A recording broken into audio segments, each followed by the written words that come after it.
Alfabetización de las infancias sordas, desafíos y perspectivas desde una mirada lingüística, ¿sí? Em, Eliana Orozán, que es profesora de la Facultad de Ciencias de la Salud, y también nos conocemos hace muchos años. No vamos a decir cuánto, Eli, porque si no van a calcular. Igual que la Maru, que anda por ahí con la Laura. Bueno, Bien.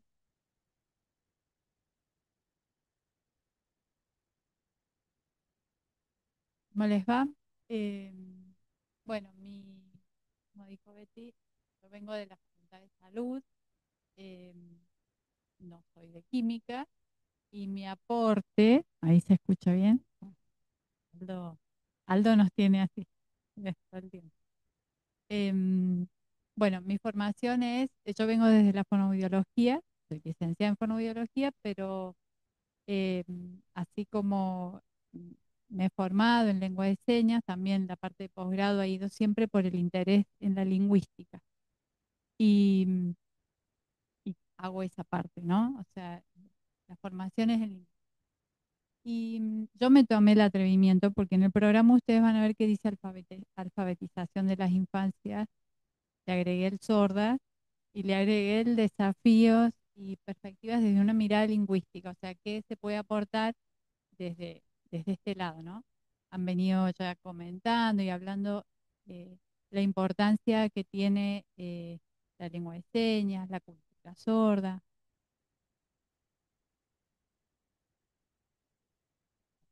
Entonces, para poner en contexto, para aquellos que a veces dicen, bueno, pero lenguaje, lengua, ¿es todo lo mismo? No. El lenguaje es una capacidad que sí tenemos todas las personas, todos los seres humanos, una facultad humana que nos permite adquirir una o más lenguas. En cambio, eh, la lengua es un sistema, es social, es particular, es histórico, eh, con lo cual eh, mi lengua o mi L1 es el español. En Karen y en los chicos que están, que vienen de la escuela es la lengua de señas. Es lo esperable, ¿no? Que es hacer su L1. Suele ocurrir que muchas de las personas oyentes piensan que las personas sordas no tienen un lenguaje porque no están hablando, ¿no? Y se acuerdan de la época que se hablaba desde eh, los sordos como sordomudos y bueno, con el tiempo se corrige un poco esto de entender que no es que no hablan, sino que no hay, obviamente, no hay escucha, con lo cual su lengua natural es otra. Es la lengua de señas que tiene una modalidad visogestual. Em, las personas sordas tienen un lenguaje que en la mayoría de los casos, entonces, es la lengua de señas, siempre que se los exponga, y es en esta lengua donde pueden desarrollar el pensamiento, la comunicación y su identidad, ¿no? Con una cultura propia. Em, Creo que a ver si me pasé otra. No. Y acá viene el punto en entender que si la escuela o las políticas educativas niegan, como hubo una época en donde se negaba el uso de la lengua de señas, se les niega o se minimiza a veces el rol de la lengua de señas, uno lo que está haciendo es restringir el acceso de las personas sordas a una educación plena, a lo que también sería el desarrollo del lenguaje. Em, y esto lo aclaro, lo que tiene que ver con el desarrollo del lenguaje, yo dirijo una línea de investigación entre la Facultad de Salud que es el español como primera lengua y la lengua de señas y el español como segundas lenguas, ¿sí? Entonces, en esta diapo, fíjense que está la diferencia entre lo que serían hablantes nativos y no nativos, ¿no? Eh, un hablante nativo accede de manera natural, sin esfuerzo, a una lengua. Entonces, si a una persona sorda le facilitamos desde la temprana infancia una lengua de señas, accede de manera natural, sin esfuerzo. Distinto es cuando esos caminos se van cerrando. Cuando la persona sorda se lo expone al español escrito, va a estar funcionando como un hablante no nativo de esa lengua, ¿sí? Entonces, aprender el español escrito implica que haya esfuerzo, que no se dé de manera natural. Eh, entonces, pasando ahora al tema propio que es de la alfabetización, que es una mirada desde mi área, que es la fonoaudiología, alfabetizar entonces a las personas sordas o a las infancias sordas implica que pensemos en un modelo bilingüe y bicultural, en el sentido de que las personas sordas ya tienen una lengua, vienen con una lengua que es la lengua de señas y tienen una cultura propia. Acceden a el español escrito, que forma parte de otra cultura, que es la cultura oyente. El aprendizaje entonces, la lengua escrita siempre se tiene que apoyar en una lengua primera sólida. Es decir, si no hay una lengua de señas de base que construya ese cimiento, es muy difícil que se dé lo otro, ¿sí? Que la base lingüística es lo que va a permitir entonces que se desarrolle la comprensión de esas estructuras gramaticales, categorías léxicas, todo lo que tiene que ver con procesos que se dan en una adquisición de una lengua. Si eso falla, entonces es muy difícil que yo pueda aprender esa- ese español escrito. Y el problema no va a estar en la sordera o en la persona sorda, sino en el acceso temprano a una primera lengua, a esa lengua o ese L1 que sienta las bases en el cerebro para que ocurra todo lo otro. Bueno, esto tiene que ver con modelos bilingües biculturales que actualmente y hace un tiempo reconocen la importancia del acceso a la lengua de señas por parte de las personas sordas, eh, y ese acceso a la primera lengua facilita el acceso al español escrito como una lengua segunda, como una segunda lengua. Este sería como bueno, un ejemplo, ¿no? Pero hay muchos modelos que promueven la enseñanza del español escrito a partir de la mediación de la lengua de señas, pero seguramente esto lo trabajan en las escuelas, que es no como sustitución, sino como un puente. Va a ser la mediación entre la lengua de señas y el español escrito.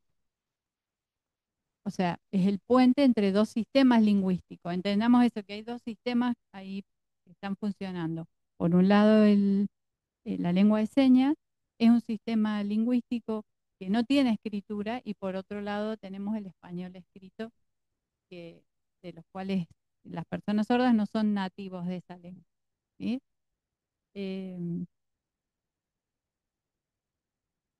y bueno, este es un punto que se suele ver, las dificultades que tiene la implementación, o se habla de las dificultades en la alfabetización de las personas sordas. En realidad, muchas veces esas dificultades tienen que ver con malas decisiones políticas o falta de políticas sostenidas en el tiempo, ¿sí? Que tiene que ver con políticas lingüísticas también adecuadas.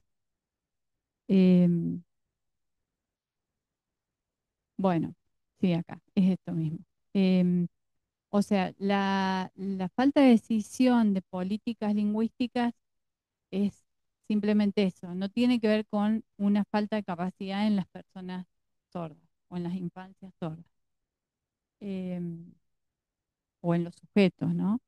Em, Otro de los puntos importantes es el entorno. El entorno no es solo la familia como el núcleo cerrado, sino también es la escuela. Eh, como primeros lugares de acceso a la lengua, que sería la lengua de señas. Muchas veces uno espera que en realidad el acceso a la lengua, a la L1, esa que es la lengua de señas, ocurra en el hogar, pero a veces eso también se retrasa y se demora. Entonces, termina siendo la escuela el primer lugar de acceso para la persona y para la familia. Em, y acá la importancia de los docentes, como acá las chicas que estuvieron comentando la participación que ellas tienen, la importancia también del intérprete y de toda la comunidad sorda. Esto no es, me parece que no es menor el tema que hayan venido los chicos a mostrar que se está formando la sociedad, que ya se formó, se constituya, aunque sea ahora hace muy poco, pero no es un dato, o sea, no es algo que pase desapercibido, tiene una importancia y una relevancia para toda la comunidad. Em, bueno, acá estas sí es un dato interesante de entender que cuando las infancias sordas están inmersas desde la temprana infancia con una lengua de señas, esto potencia significativamente, eh, o sea, son personas que rápidamente el desarrollo de la lectura y la escritura se potencian y funciona, digo, es como cualquier otro sujeto. En cambio, si esto se retrasa, eh, bueno, los niveles son más bajos, pero ahí la dificultad no está en la persona, vuelvo a insistir, sino en el acceso de manera más tardía en algunos casos o sin tener una base lingüística sólida. Entonces, si lo que queremos es alfabetizar y tener éxito educativo, tenemos que aproximar a todas las infancias sordas desde manera temprana a una lengua de señas. Em, Me pareció acá importante remarcar, o sea, líneas de acción, o qué cosas, cuáles serían estos desafíos o estas perspectivas que tendríamos que considerar al momento de alfabetizar en infancias sordas. Seguramente que todos, esto de promover programas de detección y acceso temprano, seguramente que todos saben, pero hay una ley que rige en Argentina, que a todos los niños, a todos los bebés que nacen, se les tienen que hacer autoemisiones, entonces es para prevenir para prevenir, no, para detectar problemas de sordera y hipoacusia. Se supone que en todo ámbito público esto se hace, pero muchas veces en hospitales o en clínicas privadas, los chicos salen sin tener el estudio y dependen después que los papás antes de los 3 meses los lleven a hacerse esos estudios. Digo, hay una ley que implica que todos los niños deberían, o sea, que tempranamente la sordera debería detectarse y acceder rápidamente a toda esa ayuda posible, ¿no? Bueno, a veces se escapa. O sea, a veces hay chicos que son detectados no de manera temprana, sino ya cuando al año, a los 2 años. Y esto es porque no se dan cuenta antes.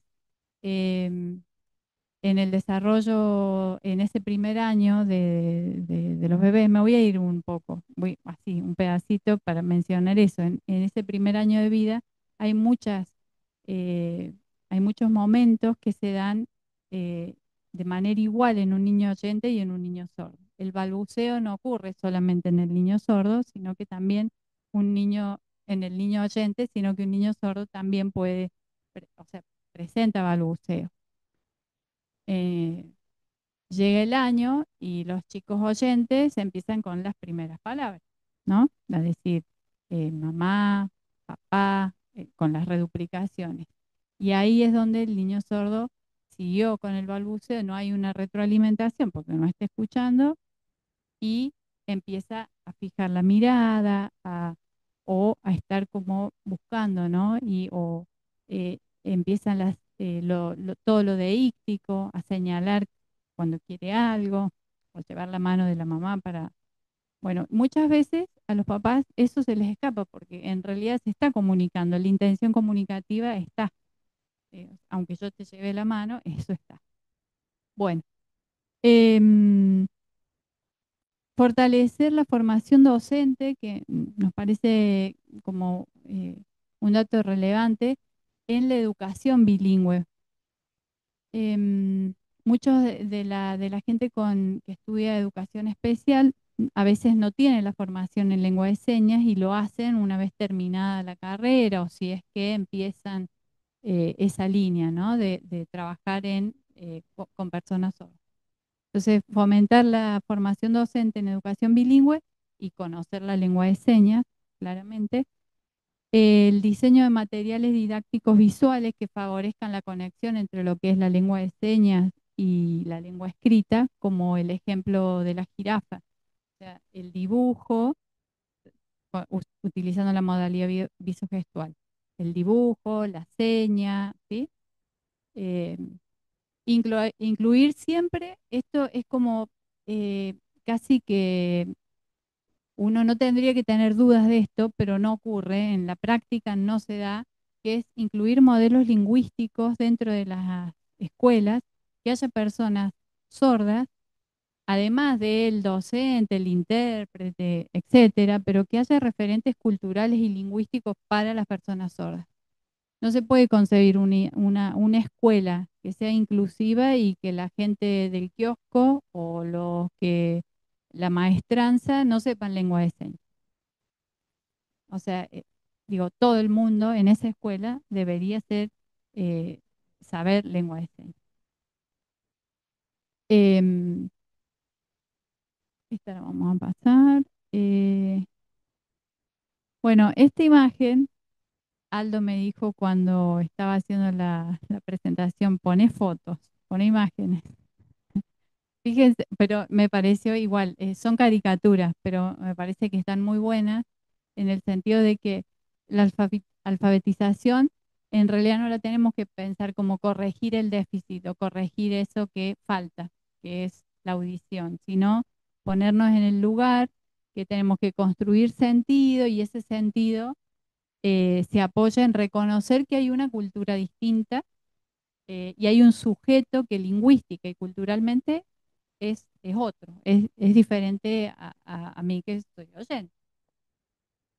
Y acá me gustó esta caricatura que está la lengua oral con todas las boquitas y la lengua de señas con todas las manitos saludándose, ¿no? En algún punto de encuentro hay. Em, Ahí hay otra, pero otra vez. Ah, entonces, ¿qué sería o qué implicaría alfabetizar en la diferencia? Sería esto, cambiar la mirada, en vez de ver la discapacidad o lo que falta, ver la diversidad del déficit a la potencia, eh, todo lo que sí se puede hacer y de la exclusión a una participación plena.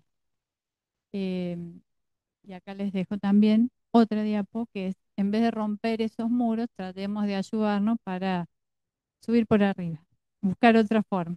Eh, bueno, eso, nada más. ¿Hay alguna pregunta?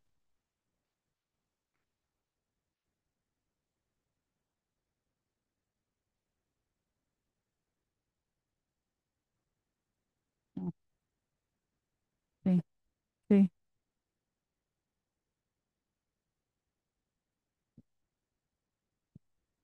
Muchas gracias por la charla, me encantó. Pregunta, ¿cuál es para vos el principal desafío de la alfabetización o cómo lograr eso de la caricatura, de que el español o el oral, siendo una segunda lengua para una persona sorda cuya primera lengua es la lengua de señas, cómo hacemos para que se amiguen pero verdaderamente, cómo hacemos para que una persona sorda en un mundo donde el español en este país es mayoritario, no sea visto como una imposición, sino como que podemos darnos la mano y que este ejemplo que vos dabas de en una escuela inclusiva, todos deberían, en realidad yo digo en todas las escuelas, saber lengua de señas, pero ¿cómo hacemos para que la persona sorda no sea tan extranjera a la lengua española?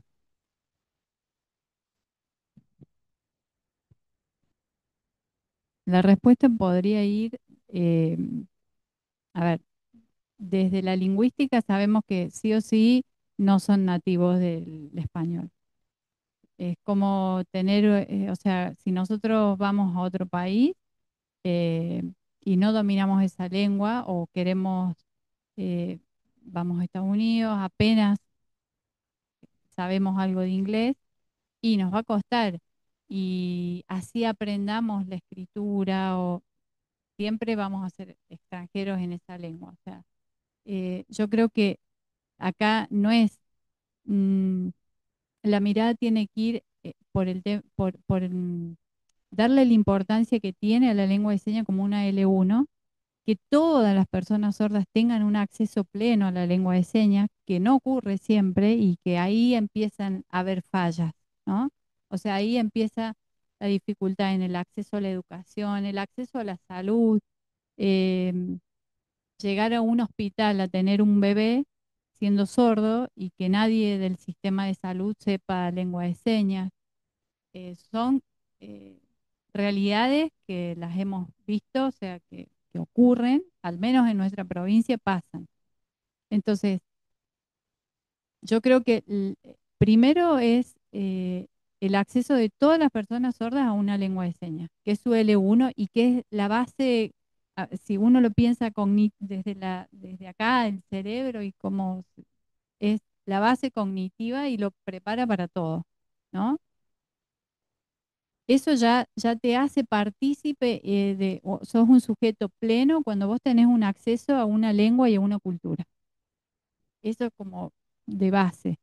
Ahora, ¿cómo nos podríamos acercar más? Y bueno, ahí ya empiezan estas políticas y políticas lingüísticas adecuadas, entender que la lengua de señas es una lengua y que tiene que, en una institución educativa, tiene que estar presente como, digo, desde la directora hasta la última persona de la escuela tienen que manejar lengua de señas, si es una escuela que recibe y que trabaja con personas sordas.